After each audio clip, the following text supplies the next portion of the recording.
Allez, on continue sur place. Il y a deux ballons, on fait passer les ballons. Putain, Allez, enculé de la merde. D'abord le combat. D'abord le combat. Un gros combat. D'abord le combat. Ensuite, on lâche les choses. Donnez-moi un ballon, des copains. Ensuite, on lâche les choses. De la bière, un bon dimanche au soleil. Sortez pas, lâchez pas tout, lâchez pas tout. Concentrez-nous, on a la bulle, allez. De la solidarité, hein. Il n'y a pas d'équipe, il n'y a pas de solidarité, les gars. Si on est solidaires, on avance. Ensemble, toujours, du début à la fin. Quoi qu'il arrive. Quoi qu'il arrive. Tout d'avoir des mecs sur bon rugby, moi. On a mon heure. Ce que je veux, c'est des mecs qui ont du cœur. Des mecs qui ont du cœur.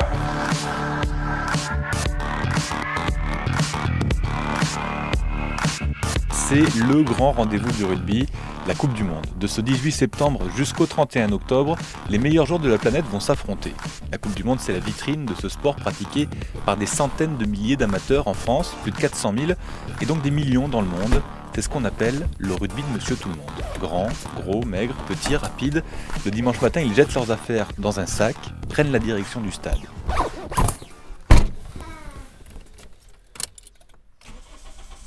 C'est la rencontre de ce rugby de Monsieur Tout le Monde qu'on vous propose. Rencontre avec ceux qui font l'essence de ce sport. Jour de match. 1, Raphaël, 2, Turquie, 3, Brest, 4, Guillaume, 5, Victor, 6, Louis, 7, Anissé, 8, Raoul, 9, Seb, 10, Adri, 11, Chouche, 12, Damien, 13, Khaled, 14. Et ça se passe donc à Arles, en Provence. Ce dimanche-là, le rugby club arlésien reçoit une équipe varoise, le Bossé. Il fait beau, il est 10 h. Les joueurs d'Arles ont rendez-vous au stade des Cités.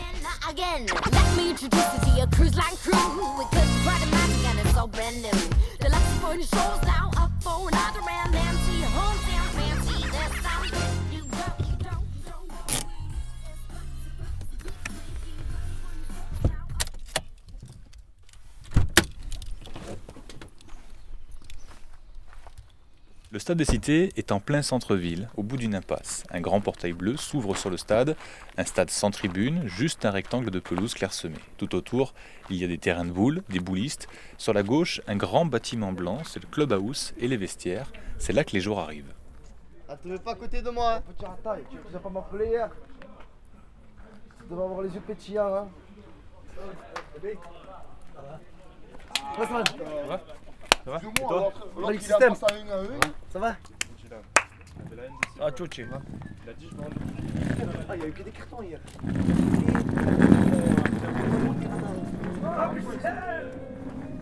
Est-ce que t'as eu un café, toi?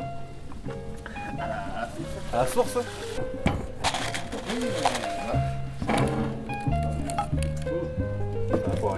T'as voté? Eh oui, j'ai voté, bien sûr, j'ai voté. Ouais, on a voté. 10 h, c'est encore l'heure du café. Pour se dire bonjour, les joueurs se tapent 2 fois dans la main, un check, les discussions s'engagent, on parle rugby bien sûr, mais ce dimanche-là, les joueurs parlent aussi de politique. Aujourd'hui, c'est un jour d'élection, alors avant de venir, la plupart des joueurs sont allés voter. Ouais, il a battu bien le bureau de vote. J'arrive déjà, je rentre, il me voit arriver avec mon grand sourire. Je fais le pot, je prends que la feuille bleu marine. J'ai fait ça, Baptiste. Ouah, commence pas, prends 2 feuilles. Non, j'en prends qu'une. C'est bon, allez, j'en prends 2. J'y vais vite fait et tout, je regarde après l'autre là qui est de la feuille, je fais ça. Bleu marine, hein. Je suis allé faire mon devoir de citoyen. Et... Tu votes toi? T'as voté contre? T'as voté contre le FN? Ah non, cousin. Ah, non. toi, t'as changé de mort, toi. Moi, je vote pour le Front National. Tu aimes leurs idées? Que les Arabes rentrent chez eux parce que c'est... Il y en a trop. Marine, je te facilite le travail. À mon avis, ouais. Quand ces 3 joueurs parlent du Front National, Nordine, Fauzi et Damien, c'est de la provoque, du second degré. Pourtant, sur ce groupe de 40 joueurs, forcément, avant de venir, certains ont voté Front National, d'autant qu'ici, à Arles, le parti fait des scores très importants. Sauf qu'au rugby, la politique, ça n'a pas vraiment sa place le jour d'un match. Alors les joueurs en plaisantent, tout juste, les discussions ne vont pas aller plus loin, et c'est tant mieux, pense l'entraîneur. Il attend ses joueurs assis sur une chaise à l'entrée de la salle commune.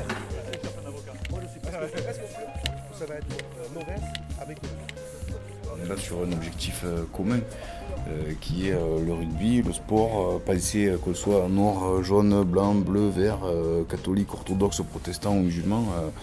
À 15 h, on sera là pour défendre les mêmes couleurs avec les mêmes intérêts, quoi. Donc il est hors de question de mêler quoi que ce soit qui pourrait aller à l'encontre du résultat, quoi. Ben, moi je suis Florent Roujon et j'ai entraîné pendant 6 ans l'équipe première du rugby club arlésien où on a fait dont 5 ans en honneur et une année en fédéral 3.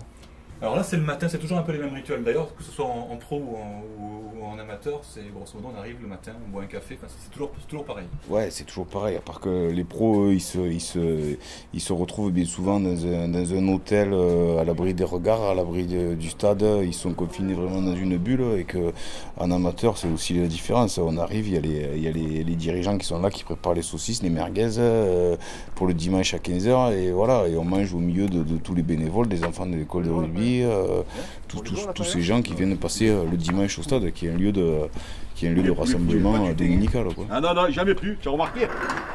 Depuis que tu me l'as dit, jamais plus. Après les gars, ils ne digèrent pas. Le thym, ça se Oh, digère pas? depuis que jamais plus, vous gagnez. Ça fait des erreurs d'estomac. Ah ouais. Depuis que jamais plus, vous gagnez. Tout ce qui est herbe de Provence, là, ça fait...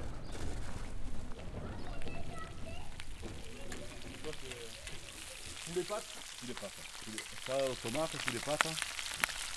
Et crème en dessert, c'est fromage blanc. À part que Florent ne veut plus commettre de comment tu appelles, de fines herbes de Provence. Ça sent bon, ça. En mêlée, quand tu rôtis, ça sent bon. Non, mais il paraît qu'il ne le digère pas. Je ne sais pas. L'équipe de Provence qui ne digère pas les terres de Provence. Ouais, t'en compte hein? C'est vrai, les gens du Nord, je comprendrais, mais chez nous quand même. Ah. Je ne veux pas qu'ils disent ça pour... Je ne sais pas pourquoi ils disent ça, mais bon, c'est la première fois que j'entends dire qu'on n'y digère pas les herbes de Provence. Ouais, il n'est pas toujours aussi bien cuite. Al dente, hein. Ça c'est le secret du club, ça. Comment faire un bon match? Des bonnes pâtes al dente. Un gratin de pâtes. Tu vois, moi je me le fais façon chinois, tu vois. Je vais mettre un peu de jus de poulet là. Je me fais un wok. Des nouilles.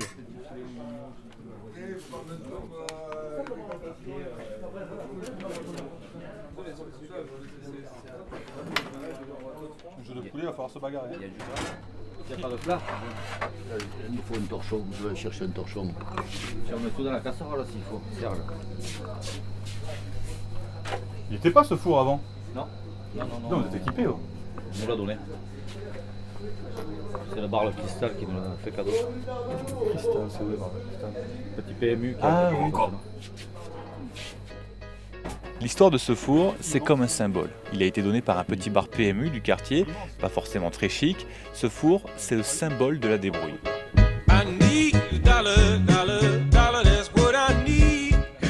Vu le peu de moyens qu'il y a, et peut-être encore plus dans notre ville qu'ailleurs, au niveau sportif, les bénévoles, les dirigeants sont bien obligés de trouver des solutions. Et heureusement qu'il y a encore quelques passionnés comme des patrons de bistrot ou des entreprises locales qui fournissent du matériel dont ils ne se servent plus, quoi. Alors un four d'un petit bistrot, ça peut paraître pittoresque, on dit ouais, c'est sympa. Est-ce que c'est pas tout de même un peu pesant à vivre ce manque de moyens? Si, c'est pour ça que moi je souhaite vraiment arrêter, parce que justement au bout d'un moment je pense qu'on est sur des cycles et que surtout quand on a connu notre club plus structuré, c'est très très fatigant de par le manque de moyens aussi bien humains que matériels, quoi. Alors le budget d'Arles, c'est 120 000 € par an. Et 120 000 € par an, ça correspond exactement à la prime que chaque joueur du 15 de France va toucher si la France finit 3e du mondial. Ouais, oui, je sais. Le budget d'Arles, c'est 1% du budget d'Agen, qui est le club le plus pauvre du top 14. Comment on fait? Parce qu'en plus, j'imagine qu'il y a une espèce de sorte de mimétisme. On essaie de faire grosso modo pareil que les pros dans les préparations, etc. Non? Ben, on fait pareil que les pros. Oui, on essaye. Enfin, on essaye de jouer un peu comme une petite fille, de jouer à la poupée quand elle est petite, quoi. Mais bon, le problème, c'est que tout ça, ça a ses limites. À partir du moment où on ne peut pas rémunérer des joueurs, on on peut pas leur imposer une charge de travail, on peut pas leur imposer une hygiène de vie, on peut pas attendre d'eux autant que s'ils étaient professionnels et s'ils avaient des rémunérations. Donc après c'est là où le bas blesse et c'est là où ça se complique, quoi. Ce milieu pro, je l'ai vécu en tant que joueur. Par contre, en tant qu'entraîneur, là c'est là où je suis plus en phase, quoi. Parce que quand on est dans un club qui joue à l'époque le top 16, qui joue en groupe B, etc., il y a quand même une certaine qualité, que ce soit au niveau du suivi médical, au niveau du suivi scolaire, au niveau de l'hygiène de vie, au niveau des préparations, avec des salles de musculation adaptées, etc. Et quand on arrive là, on a l'impression d'arriver dans un autre monde, mais ça a son charme aussi, quoi. Il y a un fossé énorme, quand il y a un autre monde, c'est qu'il y a un fossé énorme entre les deux. Ouais, le fossé il est vraiment énorme. C'est de plus en plus gros. Ça c'est ouais, il se creuse de plus en plus. C'est curieux, ça a changé. Après il y a qu'un truc qui nous ramène aux professionnels, c'est que qu'on soit pro ou qu'on soit amateur, le rugby, il y a quand même le côté humain qui prend une grande part, quoi. Ça c'est la priorité, quoi. C'est quoi le rapport justement avec l'argent dans le monde amateur? Il n'y a pas de joueurs payés à Arles, il y a des primes de match, il y a des... Tout ça est un petit peu un peu flou, on n'aime pas trop en parler, comment ça se passe? Non, il n'y a pas d'argent. Il n'y a pas d'argent, il n'y a pas du tout d'argent. Il y a l'année dernière, moi l'intersaison, j'avais vu le président justement qui voulait mettre des primes de match qui n'avaient jamais pu être payées, etc. Donc j'avais trouvé la solution de dire, plutôt que de promettre de l'argent aux gens qu'on ne pourra pas leur donner, ça serait mieux de créer quelque chose au niveau de la convivialité en mettant 2-3 fûts de bière pour les joueurs. Et au moins on crée un groupe, parce que comme je disais, l'humain, les histoires, il faut les écrire, il faut les créer, il faut avoir du vécu en commun. Là, dans le groupe, dans tout le rugby amateur, mais à Arles, moi j'ai des smicards, des chefs d'entreprise, des enseignants, des fonctionnaires, des paysans, des maçons, des selliers, et on doit agir différemment les uns avec les autres, quoi. Mais en ayant un objectif toujours commun, quoi. 600 €, qui c'est que je prends 600 € par mois? Apparemment, il y a des gens qui disent que je prends 600 € par mois. Putain, mais c'est dégueulasse ça. Faut bien savoir que pendant un an, il avait les petites polos, il a eu la prime de match, il a eu le déplacement. Personne ne connaissait ça. Tu les as eu toi les primes de match? Il a tout eu. Moi les déplacements oui, mais les primes de match on est tous dans le même cas, hein, je crois. À mon avis ils ont dû investir ça sur un fonds immobilier. Il veut tout donner à ici, comme c'est le père de la gestion. Donc... Ah, ils refont les hangars SNCF là avec Vinci, tout ça. À mon avis on a quelque part là-dedans. On va être gavés les gars, je vous le dis. 100 t'as dit? 100 carreaux. C'est bon. 110 piques. Attends, les chouchis, il n'y a pas de... Il a dit c'est bon, c'est bon, c'est bon. 110 piques. 120 carreaux. 130, 140.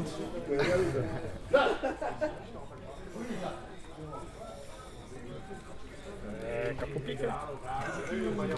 Je... Feu, mon cher ami. Capot pique. Allons voir par là. Ah bon. Allez. Le seul point mort. Merci. Voilà. Putain de merde. On vous a bien fait monter quand même. Le seul point mort. J'ai un cœur. Voilà ce que j'ai à carreau. Ouais, mais moi j'avais un as à côté. On les faisait pas sur 40, je te le dis. Hein. Ah, j'ai Moi, j'ai tenté, un peu l'autre. chouche. J'ai tenté. Il n'y avait que le cœur qui me Donc gênait. 500 pour nous. Oula, je sens que c'est au cœur là. Au cœur de l'apéro. On a encore le problème. J'ai le droit à l'apéro moi aussi? Bien sûr. Ah, je suis bien un petit pastis comme vous. Et bien voilà, c'est pas pas de problème. Ah, ici on fait l'apéro. Il est bon ce rôle quand même. Préparez tout avant et après apéro. Voilà. 9h, on est là le matin. Ah oui, quand même. Hier j'étais au Mayan avec les gosses.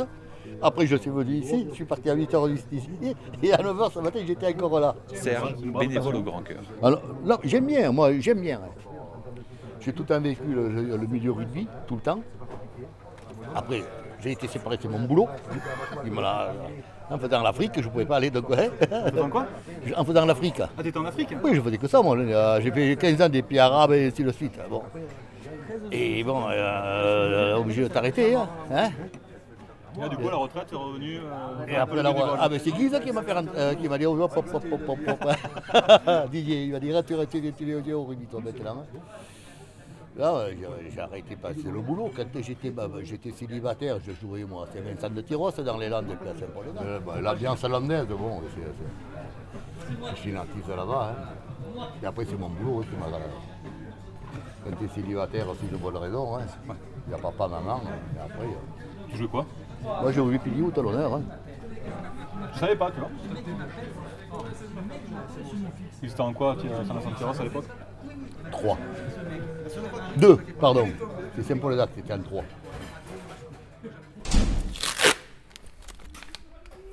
T'as quoi au genou?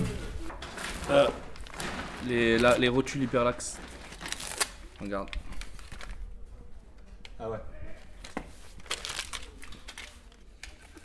Oui, toi aussi, t'as des rotules hyper là. Moi, je suis en caoutchouc. Et mon genou, il est mort. Moi aussi. 13h30, on soigne les bobos. À 1h30 du match, Anissé, le 3e ligne, est déjà dans les vestiaires. Son rituel d'avant-match, c'est la pose de ces bandes de strap, ces bandes adhésives pour protéger les articulations fragiles. Ça tue ce sport. Ah. Le Cornu, ce qu'il disait, c'est que lui, bon, trentaine passée là. Les lundis matin, c'est ça qui sont. Ça te manque pas quand tu vois ça un peu? Bah si, grave. Mais je te dis, la dernière fois, j'étais strappé avec une attelle et je me suis quand même fait une entorse de genou. Mais moi, c'était les croisés qui sont l'axe. Et tu vois. Pas que je me fasse opérer, mais j'ai pas le temps. Ouais, voilà, c'est ce que j'allais te dire. Il me faudrait 3 mois d'arrêt, ouais. Parce qu'en fait, c'est pas les croisés qui font. C'est pas les croisés en eux-mêmes, comme une fracture ou quoi, où tu es obligé d'arrêter. D'ailleurs, on met sur une croisée. C'est que après toute la rééducation et tout. Ouais, c'est ça, j'ai 3 mois sans conduire, plus la rééducation tous les jours. Donc, à 31 ans, une gamine. Une gamine. Le taf surtout. Tu peux pas.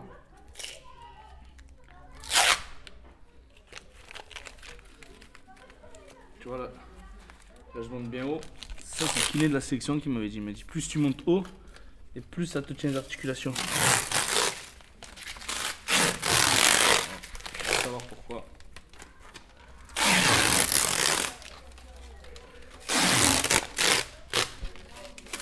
Mais bon, toujours mieux écouter que le kiné.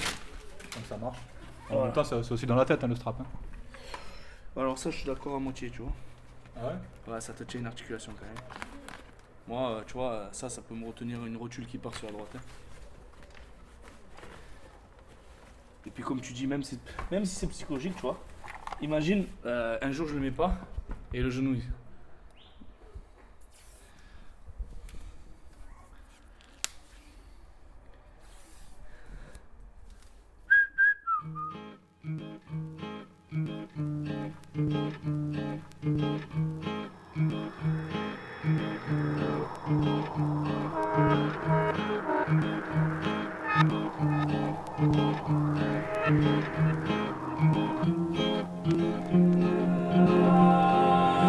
Comment sont soignés ces joueurs? Pas aussi bien que les pros, ça c'est sûr. Pour répondre à cette question, j'ai pris rendez-vous chez un médecin. Son fils a joué à Arles avant de partir pour un club un peu plus huppé. C'est aussi le médecin de quelques joueurs du groupe senior. Philippe Durand tente de s'investir, notamment dans les institutions du rugby amateur, pour trouver des solutions pour qu'on prenne mieux en compte la santé des joueurs.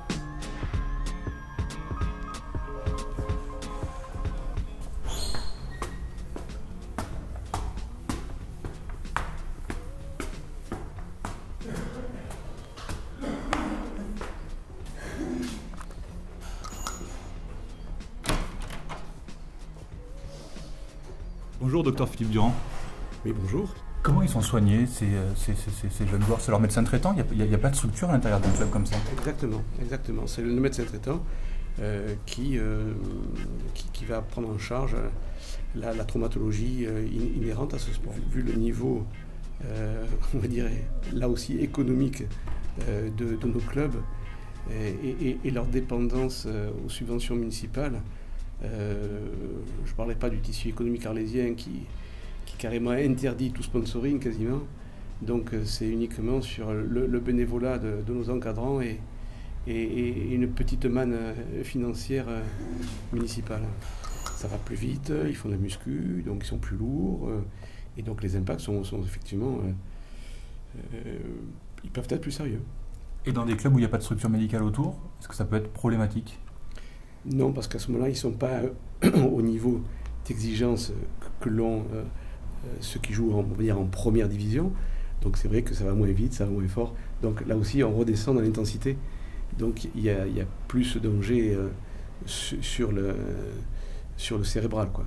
Bon, après, tout ce qui est petit traumato, entorse ou autre, ben, on a les mêmes choses au football, au basket, au hand, hein, c'est pas... mais c'est vrai qu'actuellement, le public regarde beaucoup les commotions, les chaos, mais sur le reste de la traumatologie, on pourrait parler aussi de la boxe. Hein. On se rend compte que souvent, les lésions sont occasionnées par une erreur technique. Par exemple, sur les rucks ou sur les déplayages, un mauvais positionnement du cou va entraîner un risque de blessure. Donc, c'est vrai qu'il faut que le joueur soit toujours vigilant à sa posture, que ses entraînements soient vraiment très, très rigoureux sur cela. Voilà, donc c'est aussi des problèmes techniques. Les bénévoles dans les petits clubs, ils sont formés à ça? Normalement, ils ont des sessions de formation. Est-ce qu'elles sont suffisantes? Je ne sais pas. Mais en tout cas, c'est vrai qu'il ne faut pas parler que de la violence, entre guillemets, du sport. Il faut aussi voir la technique. Hein, parce que quand vous regardez un gars comme Armitage à Toulon, on se demande comment il fait pour être aussi rapide et qui ne se place jamais sur ses phases de ruck. C'est que, bon, il a une gestuelle très dynamique, il a probablement une musculature qui lui permet d'encaisser cela. Et voilà, donc un geste fait par Armitage, il n'y a pas de souci. Quelqu'un fait par Monsieur Dupont, ben, ça risque d'être problématique parce qu'il n'aura pas l'entraînement, il n'aura pas la musculature pour faire cela. C'est un sport violent, c'est un sport où on se donne, c'est vrai, des coups, mais tout à l'heure je parlais de la boxe, pour moi c'est aussi violent, c'est... Ça vous a jamais inquiété en tant que père de vous inscrire votre fils dans un milieu qui est comme ça et qui, même s'il lutte contre, qui continue à l'assumer tout de même? Ou alors c'est de la violence saine? Dans cet assemblage, me gêne un petit peu, violence saine, mais violence contrôlée, encadrée,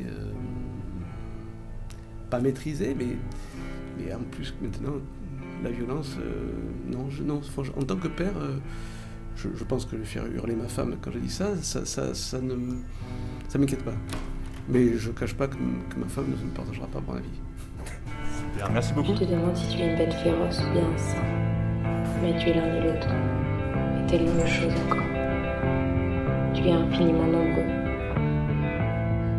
Celui qui méprise, celui qui blesse, celui qui aime, celui qui cherche, et tout oiseau. Je me demande dans quel état d'esprit ils sont. Et s'ils nous font pas un coup d'entourloupe, tu sais, sinon, genre les Varrois, tu vois, ils vont nous faire péter un câble, qu'on fasse la bagarre, et qu'après, ils fassent les pleureuses et qu'ils... Parce que le plus important n'est pas ce que tu veux.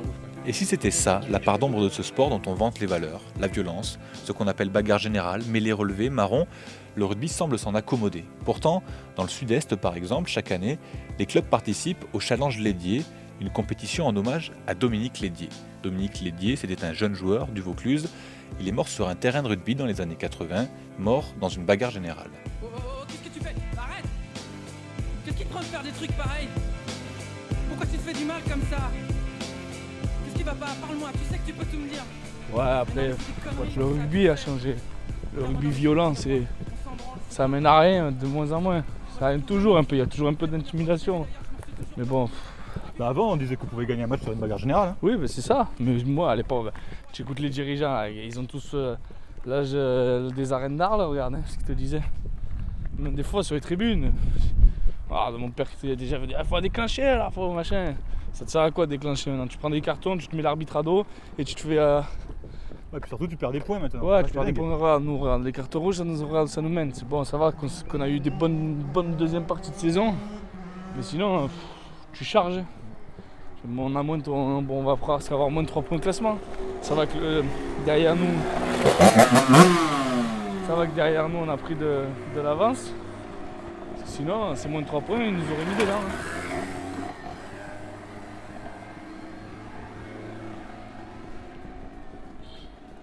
Et tant mieux que ça se passe comme ça. Contre cette violence, les autorités du rugby tentent de trouver des solutions. Par exemple, en Provence, aujourd'hui, quand un joueur est suspendu 6 semaines, qu'il a pris un carton rouge, alors d'abord le club a une amende, mais désormais ça coûte aussi 1 point au classement général de l'équipe. D'un point de vue sportif, ça peut faire réfléchir.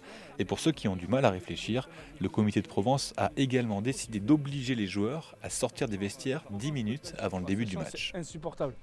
Moi par exemple, je mettais tout le maillot au dernier moment, tu vois, et j'aimais bien qu'il y ait ce discours dans les vestiaires au dernier moment, là, que toute la pression elle se met. Et là maintenant tu es dehors, je sais pas trop ce que tu fais, tu te chauffes un peu les épaules, tu revois les touches, tu as l'impression d'être un cadet, tu sais. Ouais, surtout que tu rentres, là tu perds un peu l'essence même de la préparation dans le rugby, je pense. Là ils ont un peu, mais bon, il paraît que ça chauffait et tout, parce que voilà. C'est sûr, quand tu te mettais des coups de casque dans les vestiaires pendant 10 minutes et que tu sortais... Je pense qu'il y avait des profils de joueurs qui se montaient tellement la tête que du coup... Arles aussi, hein. Voilà, Arles aussi, que du coup ils faisaient pas la part des choses, tu vois. Justement, à certains mois, ça me permettait de monter en pression, et dès que je sortais, cette pression, elle s'étalait direct. Et après, voilà, c'est vrai qu'il y a des joueurs qui des coups dévissés d'entrée. C'est vrai que je me rappelle d'un match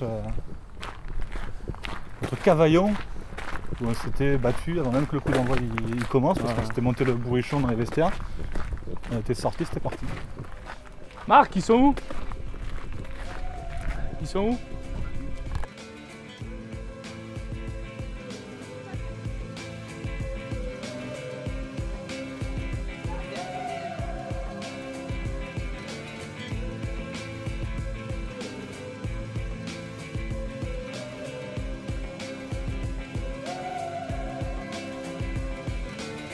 C'est vrai, par rapport à 10 ans en arrière, moi j'étais venu voir quand je jouais encore des matchs de Arles, et c'est vrai que c'était d'une violence quand même assez rare, quoi. Je veux dire, il fallait pas mettre le nez à la fenêtre.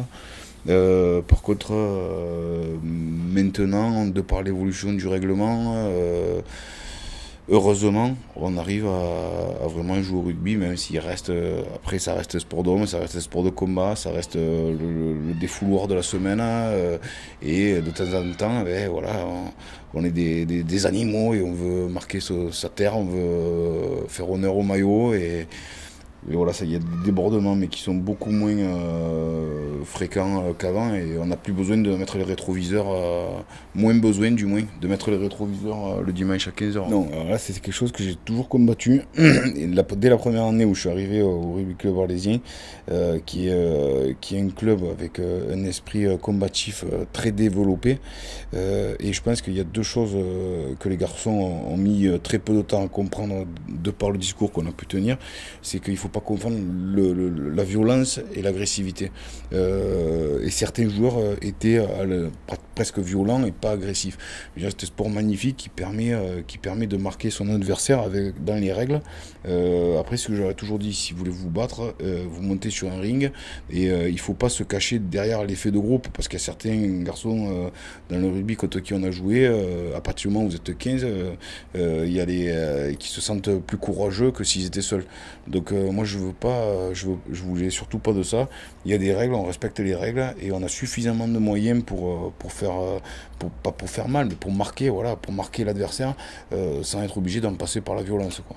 Moi je suis assez modéré, j'ai toujours aimé le rugby pour le jeu, et pas pour cette violence gratuite comme il y a pu y avoir à une certaine époque, quoi. Ça marche? On n'entend pas grand chose. Avec Khaled, il écoute les musiques de films. Ah voilà, il se met du Gladiator à fond là. Voilà, et il rentre. Ouais, il c'est quoi, ouais. Gladiator? Ah, Gladiator à fond, ouais, moi aussi. Mais moi je mettais quoi? Je sais pas Star Wars, je mettais. Je te montrerai l'album de. Ah ouais, Khaled il se mettait Gladiator là, il sort, il a l'impression d'être alcoolisé après. T'as pas bu hier, Khaled? Bon, il a juste l'impression.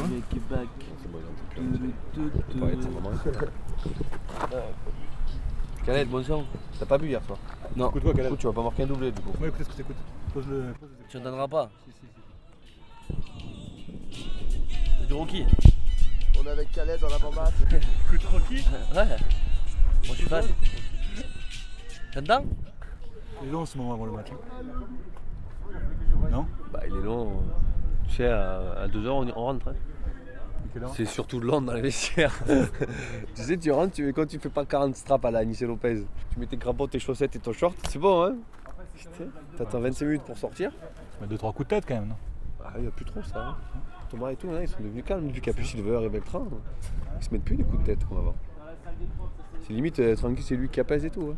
Et Thomas, merde. Victor, il est calme. C'est calme dans les vestiaires. Loïc, il est dans son coin, il est toujours assis. Il est dans son monde, il prépare ses cravates. Tu sais que c'est fou, il y a plus de manières que le jeune que pour nous. Il est 2h. Il est 2h. Ah, moi je vais de l'autre côté, il caille ici. Hein. Tu sais que Arthur, le vent il vient de là-bas quand même. Ça c'est du Rocky. Pourquoi t'écoutes ça avant les matchs? Ça motive. Ça a changé, c'est les 3 quarts qui rentrent avant.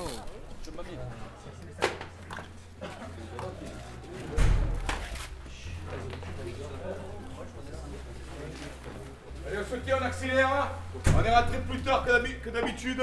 C'est déjà la mi-temps de la baie, on rentre dans le match. 14h15, cette fois ils y sont. L'avant-match dans le vestiaire, la concentration, le bruit du strap, l'odeur de la crème chauffante. Dans les douches, certains joueurs se massent entre eux. Les corps et les esprits se préparent au match. On se tait, on accélère s'il vous plaît. Chacun rentre dans son match, individuellement. On passe au gros combat, on passe à ce qu'on a à faire. On la ferme, on le rentre dans le chou.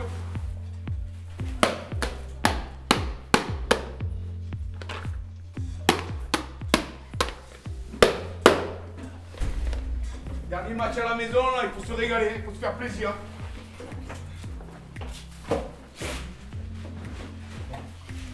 Début de saison, on ne s'attendait pas à ça. Hein.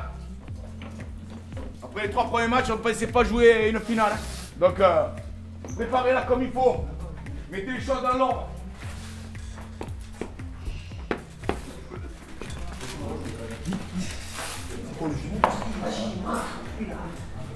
Ah, parce que j'avais mal. Si tu peux éviter de filmer, s'il te plaît. Un peu d'argent.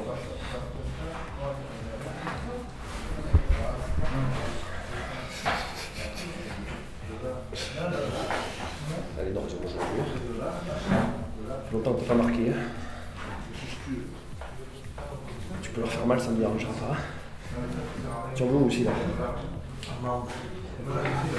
Sur les rings.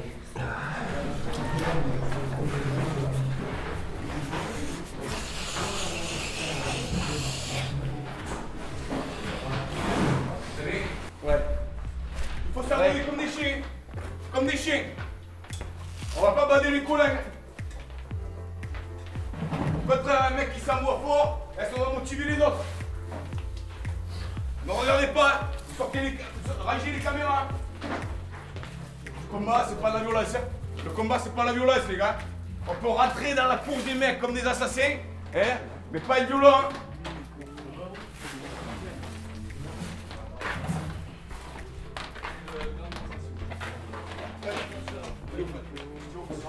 Parlez pas trop les gars, sortez pas, lâchez pas tout, lâchez pas tout. Concentrez-vous, concentrez, on rentre dans la bulle, allez. On parle pas pour se rassurer, chacun sait ce qu'il a à faire, on est en fin de saison. Hein, c'est le dernier match à la maison, on sait ce qu'on a à faire. Hein, il faut pas qu'il y ait trop de pression, hein, de la pression positive, c'est qui va nous permettre d'avancer.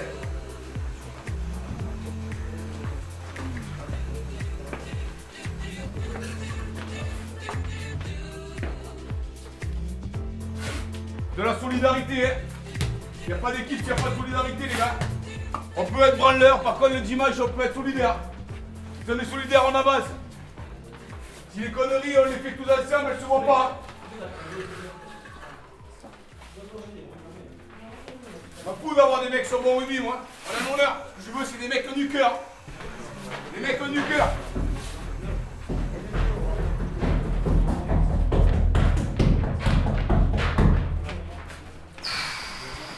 Solidaire, rigueur. Les mecs qui écoutent. Les mecs qui s'envoient pour le copain.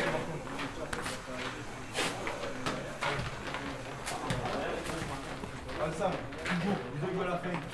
Quoi qu'il arrive. Quoi qu'il arrive. vise à ce moment-là. On passe qu'à nous, Coco Pain. On va s'échauffer, rapide. Il fait chaud. Allez, 2 minutes. On va essayer de bien boire là. Bien boire, il fait chaud. Bouillez-vous un peu là, les gars.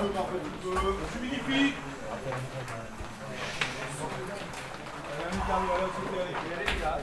Qui n'est pas prêt? Bon, les gars, arbitre, faire. Allez, c'est bon.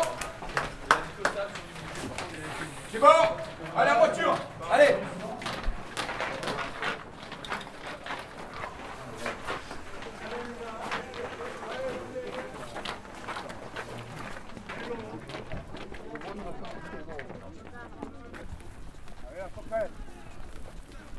Allez, entre nous, ça y est, la bulle. Allez, on est que nous là. 1, 2, 3, 4, 5, 6, 7, 8, 9, 10 sur mon ligne de main, allez. 1, 2, 3, 4, 5, 6, 7, 8, 9, 10, 1, 2, 3, 4, 5, 6, 7, 8, 9, 10. Pas chier. On n'a pas de gourde les gars? Du plaisir les gars. Du plaisir. Que ça. Allez. Restez, Damien, reste là. Venez. N'oubliez pas, il y a des vestiaires. Un match, encore un match. Il est pour nous aussi. Dernier match à la maison. Match pour partir directement en qualification. Il fait beau, il y a tout. Faut pas qu'on se loupe les gars. Faut pas se louper. On va pas se louper et on va gagner. On va gagner le point de bonus. Faut se mettre dans la tête ça. Faut réussir à se mettre dans la tête. On sait qu'on est meilleur qu'eux. C'est des pipes. On est meilleur qu'eux les gars. Allez, on joue. Mais par contre, on joue pas à l'envers. Damien, reste là s'il te plaît, ça me fera plaisir. On joue pas à l'envers. Ok? On met pas la charrue avant les bœufs. D'abord le combat. Un gros combat. D'abord un gros combat. Ensuite on lâche les chevaux. Ok? Ensuite on lâche les chevaux. 3 minutes. 3 minutes, allez. On va attendre de boire. Buvez un coup les gars, buvez un coup. Préparez dans la tête les gars, préparez dans la tête. Buvez un dernier coup. Je regrette d'être venu. Hein. Allez, régalez-vous, mettez les ingrédients. Du plaisir. Mettez les bons ingrédients les gars. Allez mon Nico.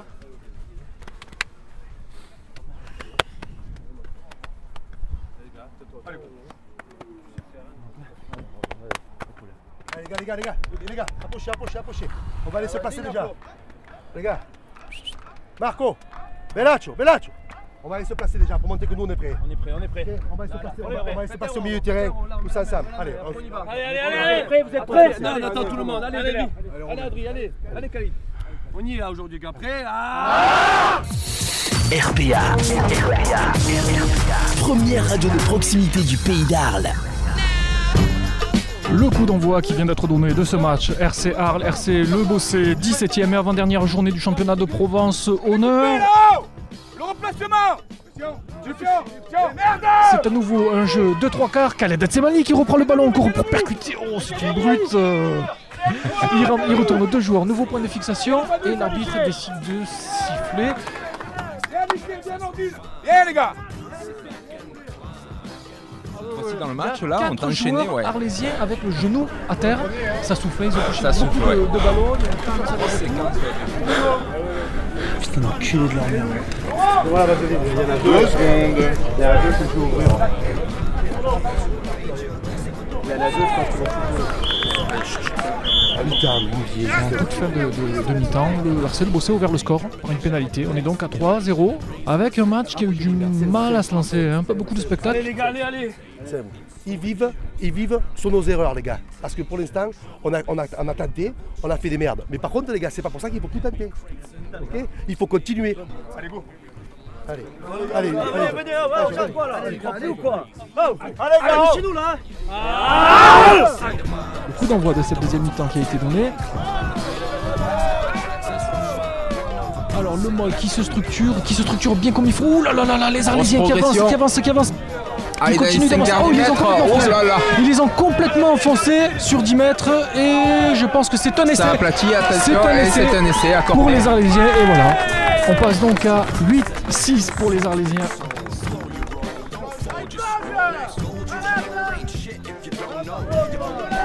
C'est pas fini et voilà, c'est conclu.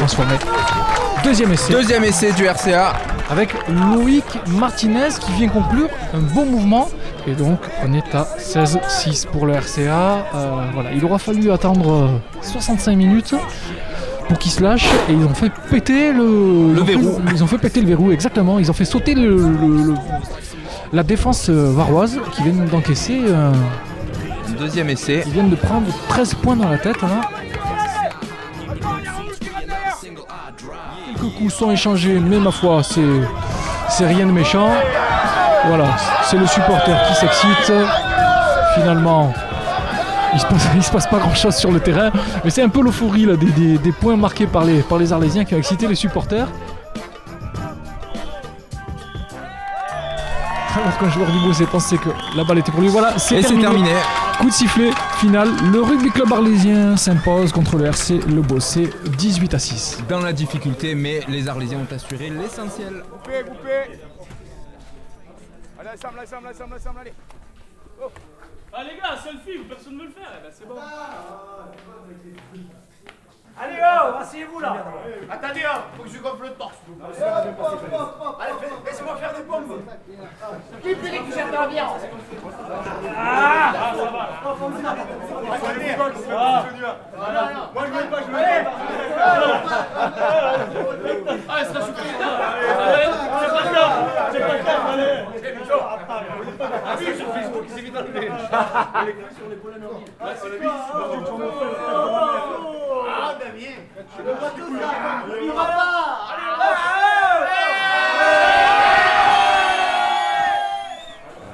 Ça fait 37 ans. 37 ans de dimanche, comme ça? Oui. Oui, c'est vrai. Et à la fin, tu te dis pas tout ça pour ça? Ouais. Ouais, non, je crois que... Qu'est-ce qui reste après tout ça? Après un match comme ça? Rappelle-moi vite, tu es blessé. Des copains, ouais, pas mal de copains, des bons moments, un peu puis un petit peu d'adrénaline, une bonne sensation dans le corps. Moi, je sais pas si j'ai pas dit corps ou cœur, je sais pas, un des deux quoi. C'est un peu la même chose. Ça marche aussi en même temps. Oui, c'est pour ça. J'ai peut-être hésité entre les deux. Et les bons moments en fait. C'est ça. Puis. C'est fou quand même qu'on se passe mal comme ça pour. Après c'est ce qui fait avancer aussi. C'est ce que on se dit. Tu passes du temps à t'entraîner pour être prêt. Puis tu passes des moments, tu partages des moments avec des gars que tu ne connais pas plus que ça au départ et puis que tu apprends à connaître et qui deviennent des amis, quoi, des potes. Je me demande pas, c'est comme ça, c'est plus fort que moi, plus fort que nous je pense. Hein. C'est peut-être une adrénaline différente, un besoin différent, je sais pas. Je peux l'expliquer, c'est compliqué. Hein. Faut le vivre pour le savoir, pour le comprendre. Si on le fait pas maintenant, on le fera pas dans 10 ans, 15 ans. Donc, bon, on va dire que tant qu'on peut, on fait. C'est des copains quand même. C'est l'esprit d'équipe, c'est l'esprit de convivialité. Et voilà, bien sûr, c'est des copains. C'est content de se retrouver, même si des fois on s'engueule ou des fois on passe des matchs de merde. Le principal c'est de gagner, le principal c'est quand même d'être ensemble. C'est beau le rugby quand même. C'est l'école de la vie, hein. C'est tout. Tout est dit. Hein. J'ai été éducateur, tu vois des choses qu'au final tu retrouves dans ta vie. En grandissant au niveau de plein de choses. Autant dans le professionnel que qu'à la maison, quoi. Donc oui, c'est l'école de la vie, c'est beau.